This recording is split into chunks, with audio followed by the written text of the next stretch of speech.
Jadu. And there's a Sanskrit word meaning is magic. Jadu means magic? Yes. So, all right. So, do you believe in magic? Yes. Okay. Personally, magic is ability to see it, perceive it. If you don't have the ability to see it, everything is ordinary, mundane, just same old stuff. Huh? But to see that magicalness, I need to develop certain kind of sensitivity. Huh? So it's about your ability to see it. Huh? Okay, if we don't have that ability, life is not that magical. Huh? All right, this is my name. So academically, I have a degree in English literature, and I was teaching English literature some part of my life in Bangalore. Then I got tired of that kind of life from 9 to 4. Then I decided, all right, yoga is the thing, kind of. So I've been in the yoga teachers training scenario since the last 10 years. And I specialize in yoga philosophy and anatomy and physiology, these two, okay? Others I dabble with it, but there has to be a point of specialization. All right. Okay, let's a little bit about yoga is like a hot cake in the contemporary spiritual scenario, is it? It sells like everything, huh? But it is said that the first step is the last step. How you take the first step towards the yoga is going to determine where you arrive at, huh? So how do you come to the yoga? Do you come into yoga land like Columbus coming into America? What was the intention of the Columbus coming into America? Okay, he accidentally found America. The intention was colonize, huh? To exploit. So do you also come into the yoga land to exploit, to colonize? Or you come into the yoga to surrender. So there are many ways. Huh? So the best way is to come into the yoga to surrender, so that the spirit of the yoga can take over you, can possess you. Huh? Otherwise, that kind of magic feeling will be missing. Yeah? So yoga philosophy is very important. It is like 90% of the whole yoga life is about philosophy. Huh?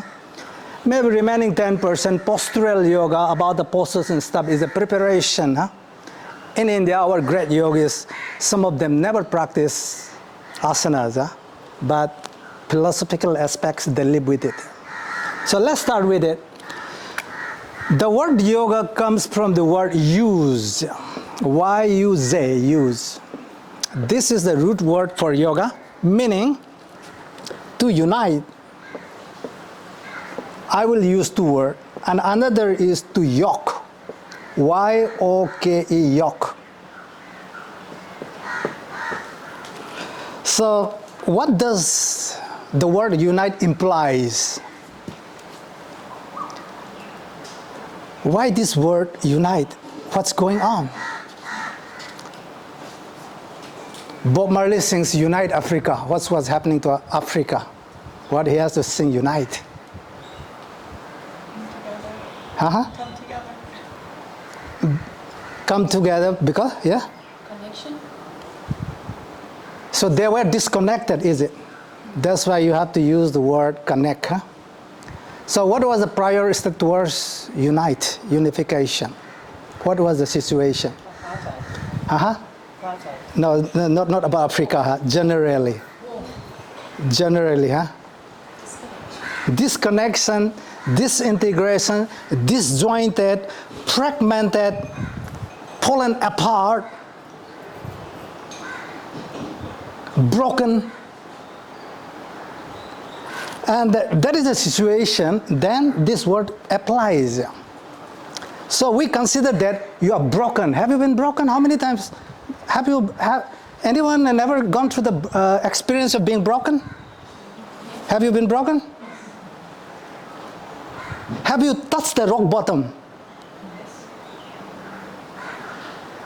If you are not broken, then we cannot have a deep conversation here. We'll be swimming on the surface. So being broken is very important so the consciousness can go deep. Huh?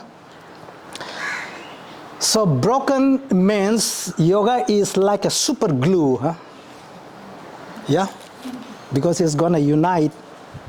You are broken. How are you broken? The moment we are born, conceived, we have been separated from the pure consciousness, from the formlessness unmanifested. Then we are born, raised up in the family, we inherit all the psychosis, all the neurosis in the family, then go to school, the system, the society, everything together.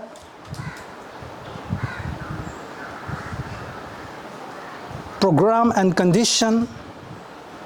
We have been very separated from the purity. We have been contaminated. So we are lost. How lost are you? Rate from 1 to 10, huh? Can I have a little tissue paper because this is already wet, yeah, so it's going to take time to dry, or piece of cloth. Yeah. So how lost are you? Let's say, what's your name, by the way? Lakim. What does it mean in Danish language? Does it have meaning? The bird. The bird. Okay. How lost are you? Rate from 1 to 10. At this moment, maybe 7. 7. And at home? No, at home 7. 7. Here, oh, that's a good question.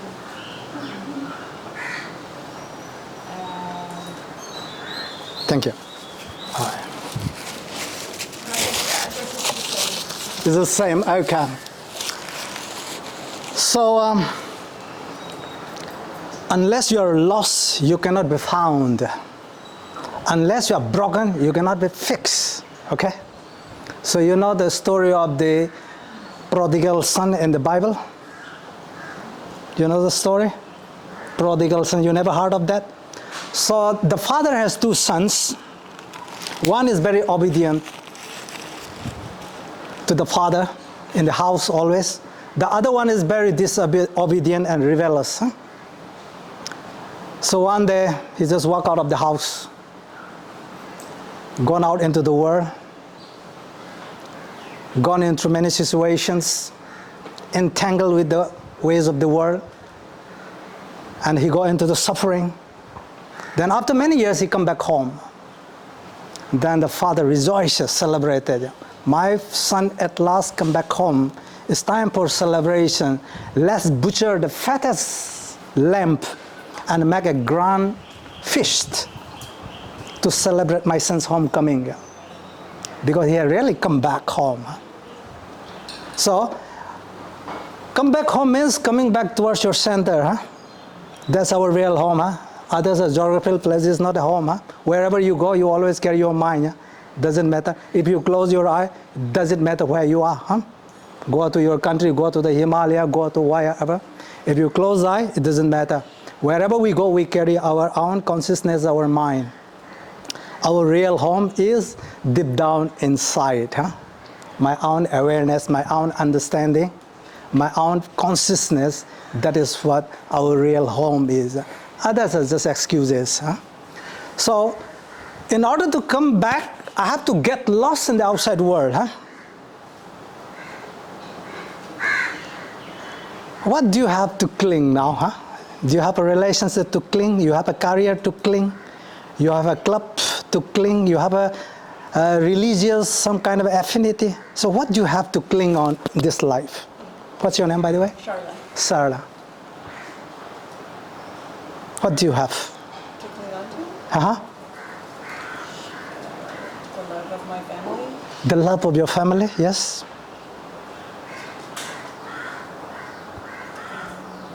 I mean, I think part of what I cling to is the order of my life. Order of your life, okay. Right? Okay. So you have at least something to cling on to, huh? There are people who has nothing to cling on, huh? Relationship broken, career lost, near and dear one gone, all alone. So everyone is trying to cling on something like a shipwreck. We are shipwrecked in the ocean, and I don't want to get drowned, so I'm clinging to a piece of wood to get float. Is that what we are going on in our life? Career, hobbies. Anyway, being lost is a very good sign, I will tell you. Huh? If you feel you're lost, my suggestion, be lost more. Huh?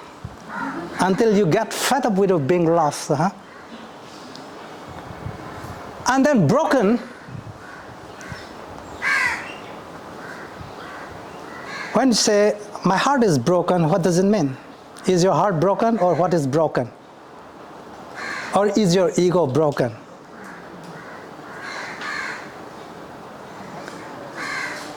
So, we are broken into how many parts? Can you just say something?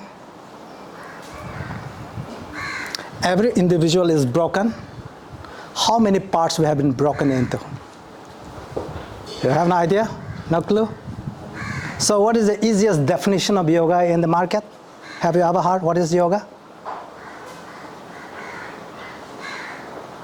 People say union of body, mind, and the soul. Huh? So that means I have been broken into body. I have been broken into mind. I have been broken into soul. Soul is a little bit too philosophical. People say spirit. Sometimes people say heart. It's just a metaphor, is indication of some quality. Huh? So we have been broken into three parts, generally speaking. Huh? Now the war is going on. The war is going on, inner war. Outside war is nothing. War happening in Gaza or Ukraine is nothing. It's just a collective manifestation of war in its individuals. Yeah. War means struggle, inner struggle. Are you struggling or not? Yes or no? Yes. Yeah? What was your main issue of struggling? What's your name, by the way? Sigrun. Seron? Yeah. What does it mean? Is it a Danish name? No, Icelandic. Icelandic, okay. Does it have a meaning? Yes. What does it mean? It means the secret of victory. The secret of victory. Wow, that's interesting, huh? What could be the secret of victory? A recipe for victory, huh? Okay. So my question was, what you're struggling at this point of time in your life, mainly? Contentment. Contentment. What does it mean by contentment? To be content with how things are in my life now. And So that means you are discontent, that means you are frustrated, yeah. you are a little bit disappointed, a little bit hopeless. Is that what you mean? Yes. More or less we're on the same boat, huh? Yeah, so more or less everyone is in the same boat. You're not the only one. Okay, yeah. Yeah, welcome to the club, okay? Okay, all right, yeah. So the problem is that the body says something, and the mind says something, and that the heart says something. All of them are not saying the same thing, huh? Let's say, what an orchestra, huh? You know what's the meaning of orchestra? Have you ever heard of? Yes? Orchestra. What is this, orchestra? I play an orchestra. What do you play? Viola. Viola? Yeah. Viola is a small violin, the violin? Big violin. Big violin. Is it bigger than the cello? No, smaller than the cello. Okay. bigger than the violin. All right. So in an orchestra, there are many musicians, many instrumentalists. Huh? Viola is there, cello is there, violin is there, guitar is there, flute is there. So to make music, each one of you has to be in tune. The guitar has to be in tune with the piano. Every music instrument has to be in tune. That's why the sound engineers, before the computer comes in rock concert, it takes hours. They're trying to tune instruments by simply listening. Now you have technology with the computer. Sound engineers will do it very fast. If it is not tuned, it's not in harmony. If it is not in harmony, instead of making music, you make noise. Okay? So, our system is also, the body is as a musician and instrumentalist, the mind is an instrumentalist, and the soul is an instrumentalist. We're gonna have a concert coming here on this earth to give a concert, But instead of making music, we are making noise, Is it? Okay. So we are noisy. So silence doesn't necessarily mean not speaking, not making sound. It has nothing to do with the sound. Silence means absence of your inner noise, absence of inner conflict. You may sing, you may dance, but inside the conflict is not there. We will say that you're in perfect silence here. Now, the most complicated instrumentalist is the mind. Within the mind, big war is going on, battle is going on. One thought fighting against another thought, one idea fighting against another idea, one concept fighting against another concept. All the root cause of the wars in the world is, it first happens as a ripple. It starts from the mind, between the thoughts. To be or not to be, to go or not to go, to eat or not to eat. This is the dilemma. So in the Shakespearean play in Othello, this is a big concept, to be or not to be. Sometimes you said to come to India or not to sign up or not to. You were deliberating, So one idea says that, I want to eat chocolate, I want to have a glass of wine. No, you're in the yoga teacher's training, you can't eat. So these two started fighting,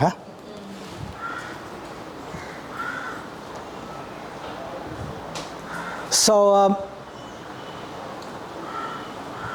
all my energy is scattered, wasted away, dissipated because of this inner fight in the mind. And then the soul, the spirit has a small voice.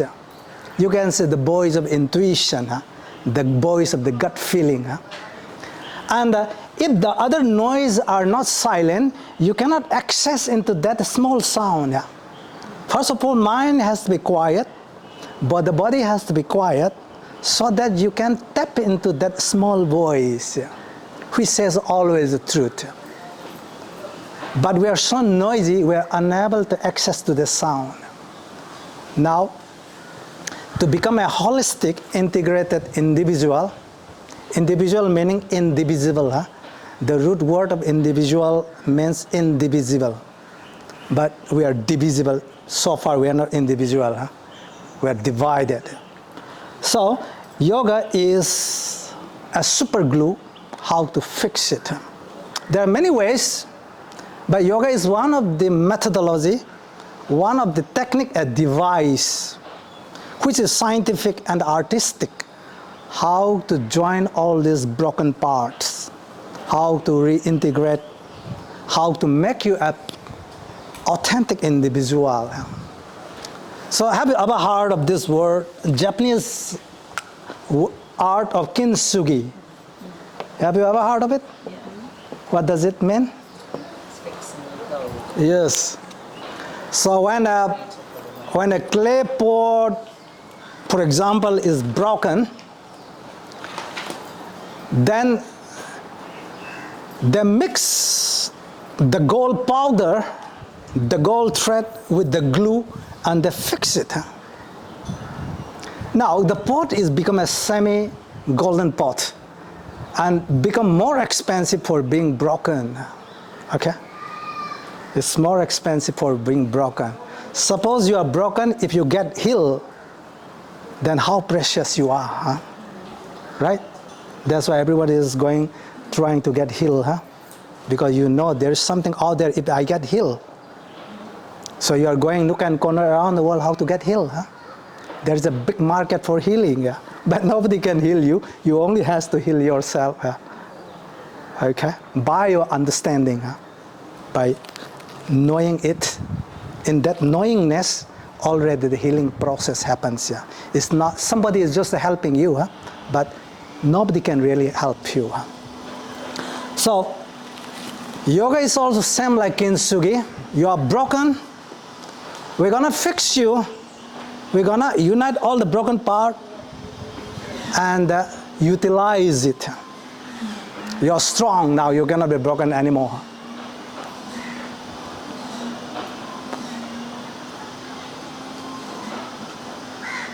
So, yoga is good if you're very lost, if you are very confused, if your life is full of chaos, if you're suffering.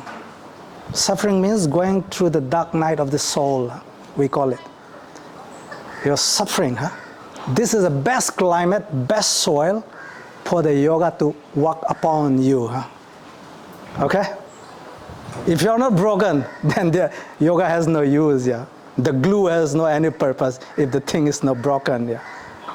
So, if you're suffering, it's very good. Because suffering is the mother of all wisdom, huh? Suffering is the mother of all religion. Suffering is the mother of all spiritual practices. Suffering is the mother of all meditation practices, yeah? If there's no suffering, there won't be a Christianity, there won't be a Buddhism, there won't be any Hinduism. It's just suffering. Gautama Buddha suffered, and he was a king. When a king suffers, imagine how much is the suffering, huh? When a beggar homeless suffers, it's very small. Just because you don't have some kind of a needs, requirement, material. But the king has everything, huh? Luxury, less in the modern world. He has everything, huh? He has big party, he has wine, he has women, luxury, everything. Still his heart is empty and he's suffering. And he's an intelligent man. And when an intelligent man suffers, it is very, very much of a suffering. And he asks, is this all I ever wanted to do in my life? Then one day he just walked out. How to get out of this suffering? Then after many years of wandering and learning, going through the processes, then he figured out 8 noble truths. Follow this 8 part and you will be out of the suffering. That becomes Buddhism. Christianity also follow this commandment. 10 commandments or whatever, huh? Then you will be out of this suffering. Hindu also, yoga also has this 8 limb. Then you will be out of this. So suffering is good. It's like a surgery. Huh? Is surgery very pleasurable or painful? Surgery.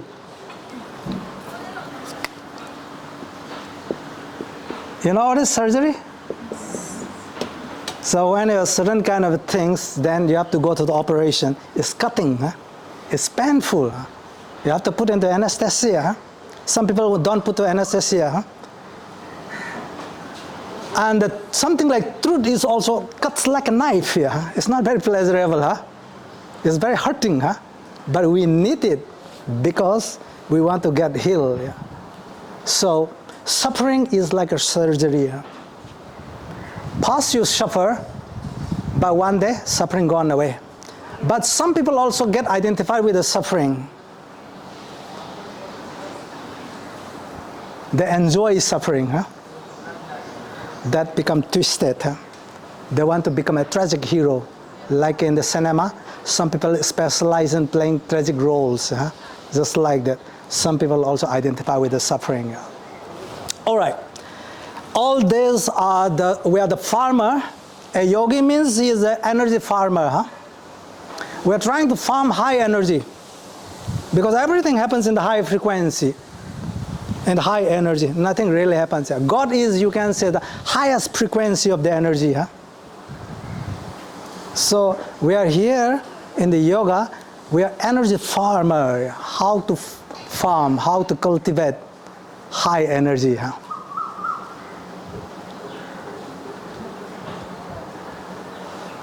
So, what's your name? Yulia. How long you been practicing yoga on and off? 10 years. 10 years? Have you started teaching or no? Yeah. Okay. We learn the best when we started teaching, huh? Okay? So if you want to learn the best, then start teaching, huh? That's the way, huh?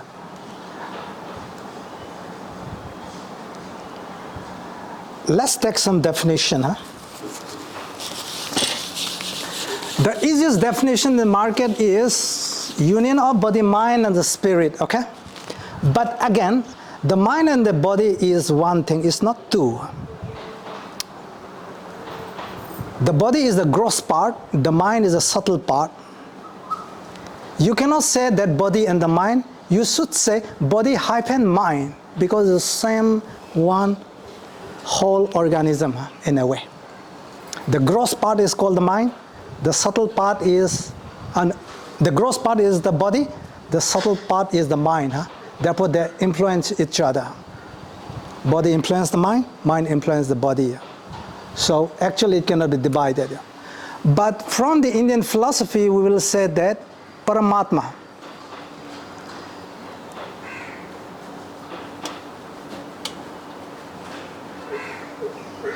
so Jiva Atma, meaning our individual soul,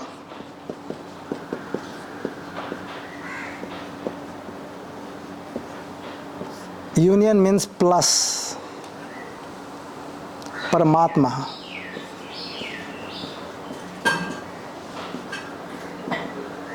It's meaning cosmic soul.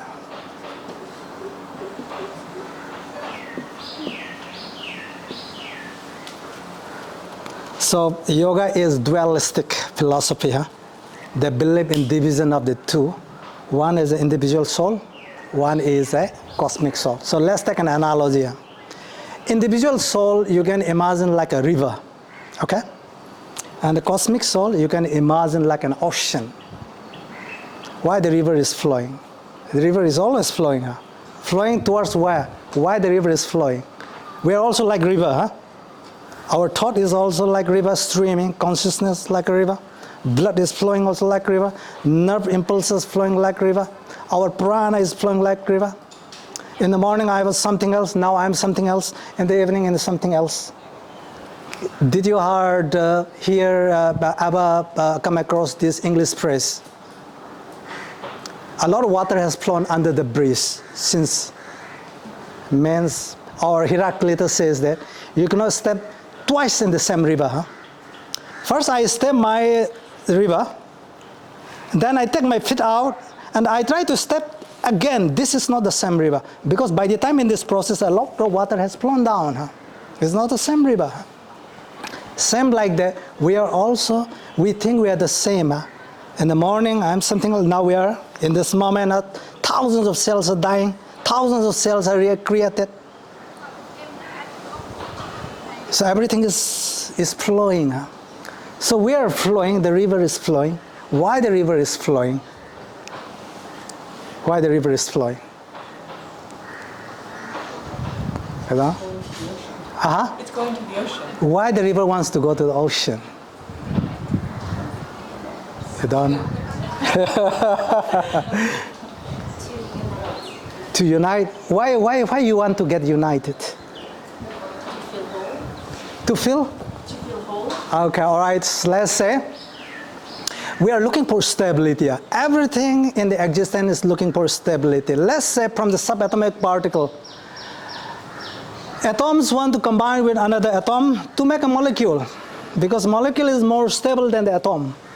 Then molecule try to find another molecule and they combine in the compound, because a compound is more stable than molecule. Then compound will combine with another compound to make more stable. Less and less take in our life. A single man or a single woman is highly unstable. So they want to find a partner. So they, if it clicks. So you can say marriage is like a glue, like yoga. Yoke, the word yoke. So a little distraction, what is a yoke? Yeah? What is a yoke? Yoke is like two kettles. If you're a farmer, you want to harness the energy from these two kettles, you put a certain kind of a metal or wooden apparatus fixing these two kettles, and you have the tiller and you till the land. Or if you want to, the horse and the horse carriers has to be connected, harnessed by bridles and harness other, that is a yoke. Two kettles uniting each other to use their power, that is a yoke. A man and a woman, marriage is a yoke, huh? Because you're trying to stability, huh? If it clicks, it's very stable. If it doesn't clicks, then it is hell let loose, huh? Okay, that is for a singular structure to the binary structure, huh? Binary structure is a little bit more stable. The binary structure is not yet that stable, so they reproduce. Then a child become a yoke, huh? Now, if the man and woman want to go away, each other's part, if they fight, but a child is always there to consider about it. Yes. So they cannot just simply walk out. So with the child, it become a triangular, a pyramidal structure. Huh? That pyramidal structure is far more stable than the binary. Huh? So river is also want to find stability. Huh? River is flowing. I read one poem. The poem's title is called River and Forest. Huh? River and Forest from Rumi. You know Rumi? Okay. So there was a dialogue between the river and the trees in the forest.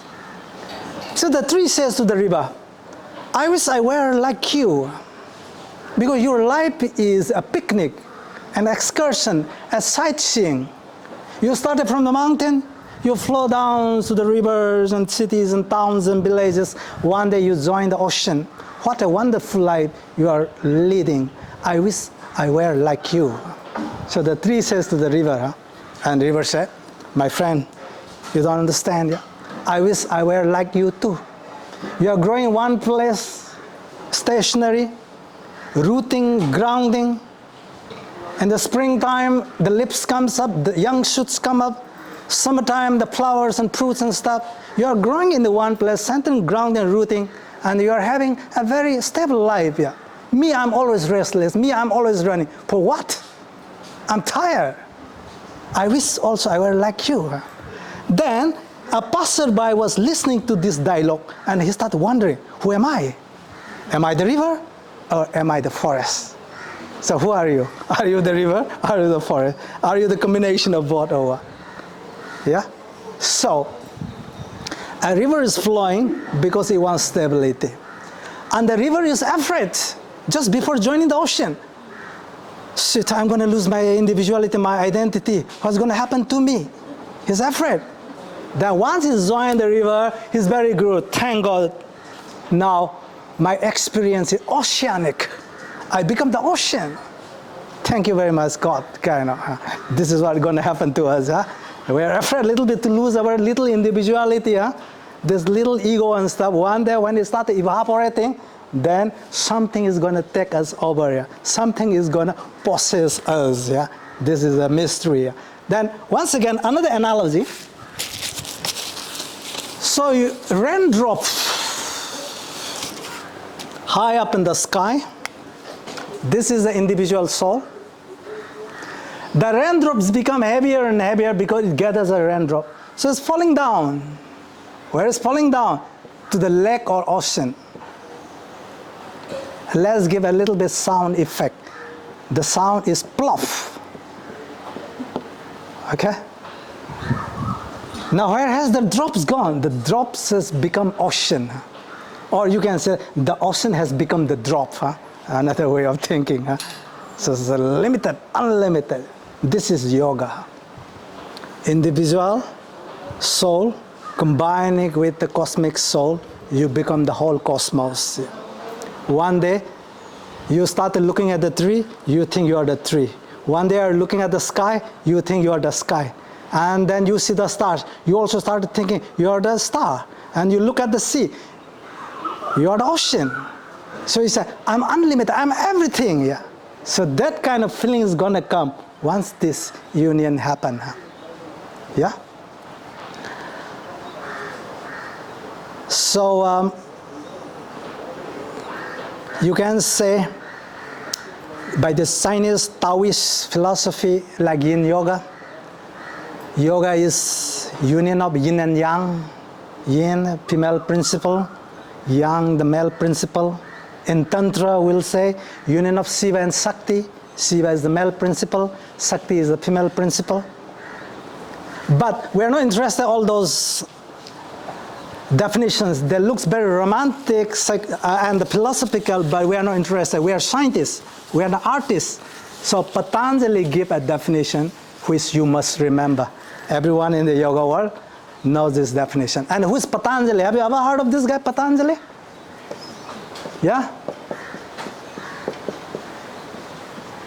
He is the father of classical yoga. Huh?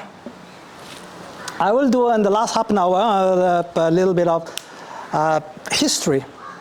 So Patanjali, he don't start the yoga. Yoga was there much before, always there. Practicing in different way, but he packaged the present yoga that we are using now, the 8-limb yoga. This is 8-limb yoga is, he packaged it, he is the packager. The product was there long before, he just packaged it. And this is so user-friendly, that's why we are still using it. So Patanjali is more like Albert Einstein of the yoga world. He is a great scientist. He say, yoga, chitta, vritti. This is A. Nirodha. This is the definition. If you are interested to go along this yoga path professionally, then this definition is important. Everyone knows it. So yoga, chitta is the mind. Mind is happening in the framework of consciousness. Vritti means fluctuation. The meaning of fluctuation, if you are confused with my spelling, please don't hesitate to ask me. I will write in capital. Fluctuation means changes. Nirodha means cessation. Another meaning of cessation in English means to stop. So, roughly translated, yoga is the cessation of fluctuations.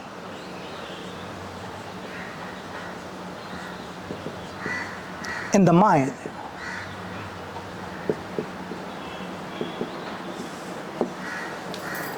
Now let's little bit, what is the mind?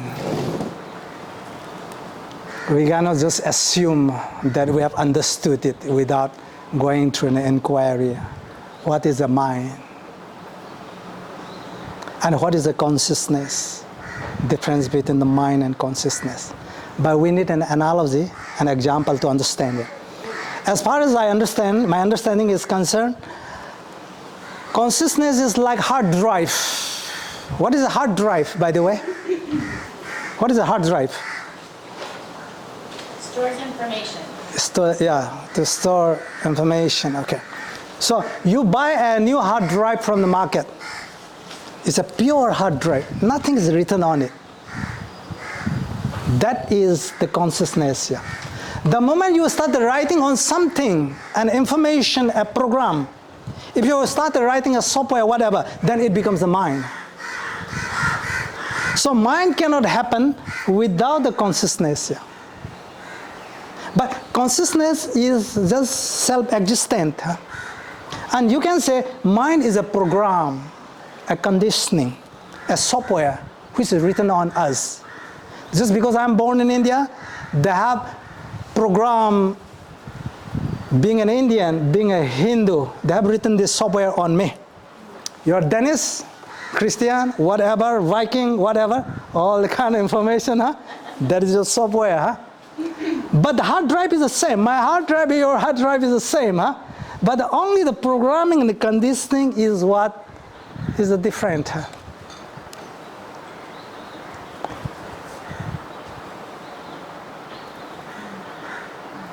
So we are now robots. We call ourselves a human being, but actually we are a robot. We have been programmed to behave in a certain way, to think in a certain way, according to your program, in the family, in the school, by the society.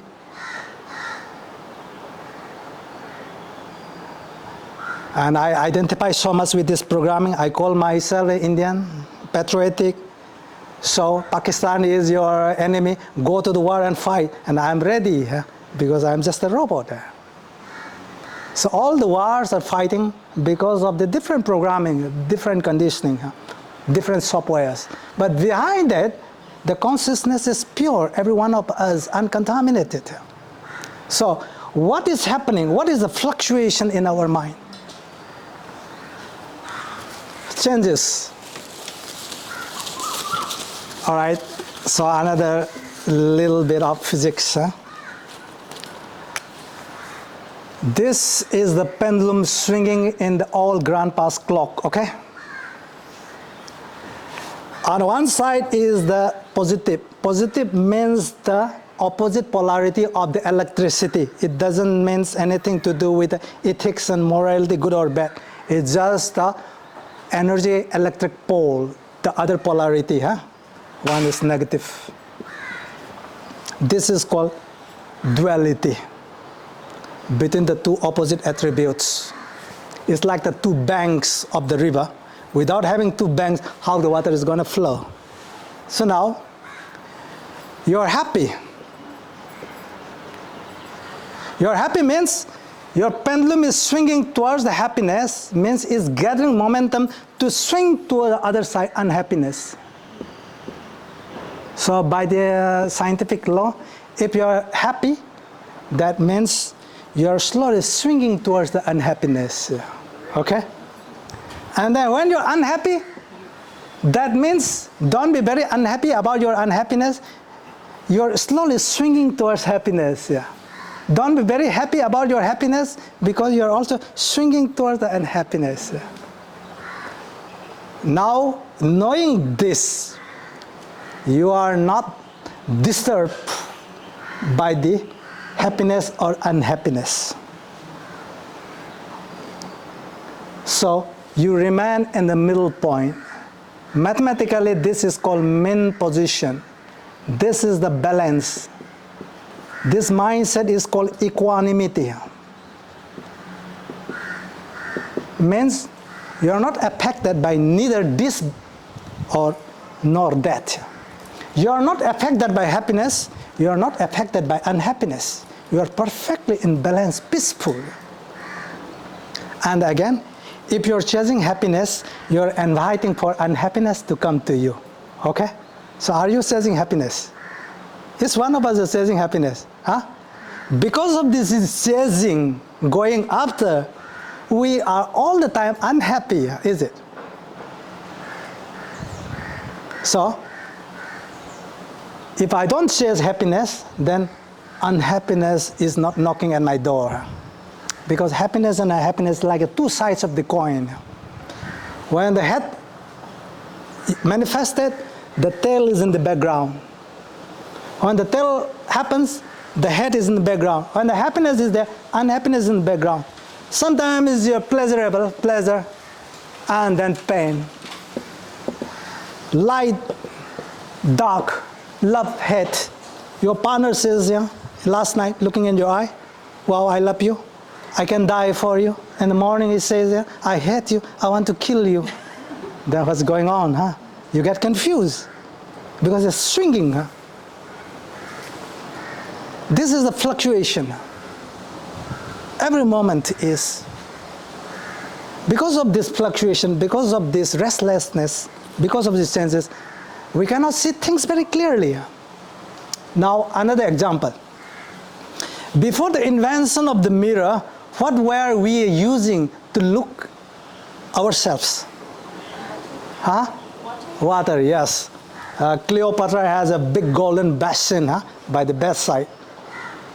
So every morning, when she opens the doors and the window and examines herself on the water. But this water has to be, you cannot move. It has to be still. This word stillness is very loaded word. It has to be still. Why the still? Not to make any webs. If there's any webs, then your image will be a little disjointed, a little jangled, not clear. To see clearly yourself as it is, then it has to be perfectly still, just like a mirror. Now, our mind is not still, our mind is not acting like a mirror. It's like a water body with full of waves and storms. Every single emotion, every single thought, every single sensation we feel, it creates a webs in our consciousness.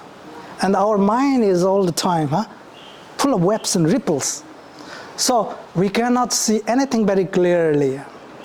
But the day, by your practice, purification, meditation, whatever, the mind becomes so still, it becomes mirror. It reflected the existence as it is. It started reflecting something of the beyond. So what beyond, how you gonna define it?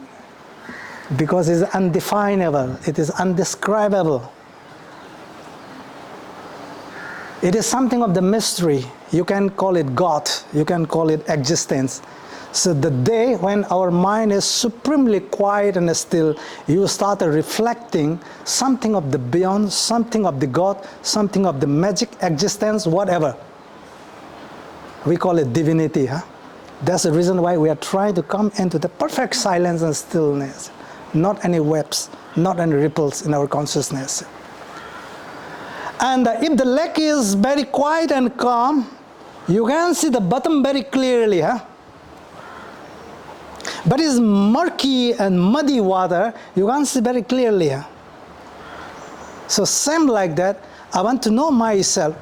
Who am I? Means first, I need to make my water body of the mind very clear, so that I can look and what is there in the bottom. So the whole purpose of the yoga is how to stop these changes, these fluctuations happening in the mind. So there is not anything about religion, it is not about any spiritualism, it is a pure scientific, psychological statement. He's a scientist. He's a very psychological statement. Now, the question is, what makes these fluctuations? What makes the ripples in the lake of our consciousness? What creates this? We say the thoughts, the emotion, the sensations. But the impurities, what are the impurities in our consciousness? Yeah? Can you give a list of the impurities? You ask that question again? What are the impurities in our mind? Oh, impurities. Yeah. Comparison. Say again? Comparison, okay. Comparison creates enmity and jealousy, okay? A parrot is a parrot, an eagle is an eagle, a banyan tree is a banyan tree, a mango tree is mango tree. If you start comparing, then it creates mediocrity. So you can't compare. Anger is considered an impurity. Because when you're angry, everything is full of spite, anger. When you're afraid, everything makes you afraid. If you're insecure, then everything makes you insecure. If you're lusty inside, then everything is something to be consumed. So therefore, you can say, the mind is a screen between you and the reality. Mind is like a color glass. If my glass is red, everything looks red. If my glass is blue, everything looks blue. If my glass is green color, everything looks green. Pure mind means colorless, transparent. You are not coloring your perception. That's why you are the architect of your own destiny. Means your mind color your reality. So the mind is a screen between me and the reality. Therefore, whole work is to be on the mind. How to take all these colors, how to make it transparent. So the impurities, anger, lust, fear, greed, competitiveness, jealousy, whatever. The list is very long. This all, it makes ripples and the storms, cyclones, and you see somebody having a nice dress, already you want it. There's a little cyclone has happened in your mind. Then you are going and you see somebody has a flashy car. Already you feel a jealousy. That means a storm has happened inside you, a cyclone. So, the work of the all spiritual practice, yoga practice, meditation prayer, how to take these impurities out of my system. Okay? How to take this, or how to transform it. Because it's energy. It's about transformation. From one energy to another energy. So that's why yoga is the art and science of purification of body, mind, and the spirit. Okay? It's an art and science of purification. And Patanjali prescribed 8-limb yoga. What are the 8 limbs? This 8 part is the way to purify the mind. Some part are the way to purify the body. Some part are the ways to purify our soul or spirit, so that the day when become perfectly purified, then we go into the pure consciousness. The perfection of flowering, the fruition of the journey of our consciousness. That is the whole purpose. All right. So what time is it, so that I can understand what to do? It's 11:45. 11:40. So I have to stop by 12, 15 or 10, So we started a little later. Yeah, so. You just let us know. Okay, all right. So I have an idea how what to do. Okay, all right. So,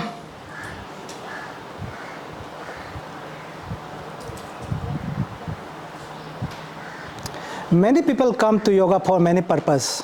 Once again, I'm reminding you. Some people want to fix their body. Some people want to fix their mind. Some people want to fix, not only fixing, to exploit yoga so that you can make money, so that you can become a guru. Some people come to yoga to make power. The ultimate power of yoga we call it siddhi, psychic power. This is where the yogi started falling down. God gives you power to give an examination, whether you are fully cooked rice or you are not. Because power corrupts absolutely.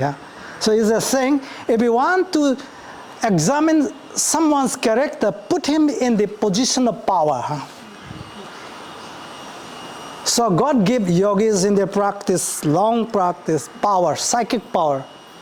What are the psychic power? For example, clairvoyance, ability to tell someone's future, or ability to tell someone's past, ability to read somebody's mind, or telepathy, or telekinesis. Telekinesis means moving object by simply looking at it. For example, I look at it, then it started moving. And you look at the spoon started bending. Some people has this. Or Jesus walking on the water is a psychic power, for example. Or levitation is a psychic power. Hypnosis is a psychic power. So some people are really, really interested into it. And especially Indian yogis, because this is a country of yogis, if you don't have some supernatural power, nobody wants to believe in you, nobody wants to worship you. So that they have to perform some miracle or some magic. For example, one guy, he just stopped eating for 4 years. He just sleep on the water from the river, Narmada, and breathing the air. They themselves called as a breatharians. They don't eat just the water and the air. So the medical world got a little bit suspicious, and he volunteered. So they put all these monitors and stuff and things. And once he did that, he became almost like a god. Everybody worship him. Or for example, Pilot Baba. Pilot Baba is a yogi. He has a big ashram in Gangotri in Himalaya. Has a lot of followers from Russia and Ukraine, all these people. So when before he was a commercial air pilot, aircraft, then he got bored with it. So he practiced Hatha Yoga many years. Then he has some psychic power. Then he wanted to become a great guru. So he need to exhibit some of his power. So they dug a pit, many pits deep. And he say, bury me, put all the soil and stuff, and dig me out after 1 week. So he go inside, his followers put all the soil and stuff. Then he go into a special pranayama, where you suspended all your metabolic processes. It's like the snake and bear go into hibernation in the winter, shutting down all mechanism. Small energy they use it. Same like that. Breathing is also. Instead of breathing 20, 30 times in a minute, they will breathe only one time, maybe half an hour has gone, kind of. Just giving an example. So everything is set down, and put him in a super trance position where you don't need to consume anything. It's like a long hibernating process. And then after 1 week, they dug him out, and he's still there alive. Then everybody touches his feet. He's a god, he's a guru. Now there's a big ashram over there. So in India, you need to show something. Or ability to, like yogis, in Kumbh Mela, you can see one guy is just like this. His hand is since the last 2 decades, he's never put it down. So the bone has stuck. The hand got shrunk because of the lack of the blood circulation. He never cut his nail. The nail is going out. But yogis has high willpower. They go beyond all this physical comfort and discomfort. He never put up because he make a promise. And everybody worship him. Deep down inside he is painful, but his ego is tripping on the great idea that everybody is worshiping. But he is torturing his body in a way. Or another guy, he never sit down. He never lay down. 5 years he make a promise he will never sit down. So he has a little apparatus to support himself, whole day standing. 5 years. And beside him, people are singing kirtan and stuff. He's suffering his body, but his mind is full of ideas. Or somebody sleeping on the bed of nails. You can see somebody sleeping on the bed of thorns. All this is trying to show them some kind of ability, paranormal ability, going beyond the limit of physicality and the mind. So they have high willpower in a way. High willpower means yogi is a high performer, mostly are successful, because their cerebral cortex is responsible for willpower, is highly developed. Because when you go to the asana exercise, you want to stay a little longer, you are counting the pain, you are awareing every little trend, so your willpower becomes more bigger. Your perseverance is becoming more and more deeper.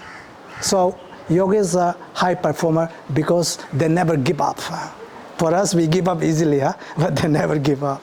Or somebody say, the next 10 years, I'm not going to utter a single word. Keep quiet, everything. If I want to communicate with you, everything in a sign language, they become more expressive.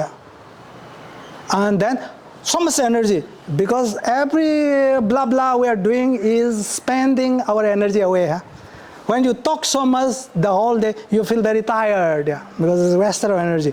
But if you are not talking, and I give you one good recipe for good relations. I never had a relationship, but I see other relationships, and why the relations sink like a ship with a hole in the bottom in the sea of relationship, because they talk so much each other. Huh?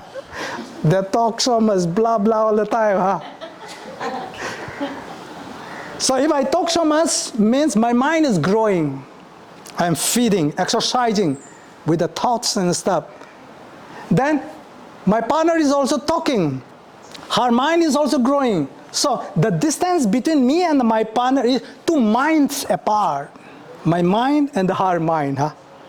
That's very far away. Huh? So if I don't talk, means I'm shutting down. Only when necessary, you talk. For example, you are cooking. Huh? You ask your partner, honey, can you pass me the knife? Huh? This is very realistic conversation. Not talking about what Donald Trump's plan and after becoming a president. That kind of, this kind of blah, blah. You stop it. Just because you're not comfortable being silent. Huh? Silent means taking out your mobile phone and scrolling miles. How many miles have you scrolled so far since you on your mobile phone? From here to how many inches? This is many miles. Huh? So that's why if you want to stabilize your relationship, talk less and less and less and less. Try to communicate with telepathically. Yeah? So 2 partners staying for a long time, loving each other, they stop talking. Yeah? They can complete each other's sentences. Yeah? They started communicating telepathically. Huh? But talking means I'm uncomfortable, being silent is awkward, the other is also uncomfortable. So you just engage into some kind of activity so that we should not feel this inadequacy kind of. Huh?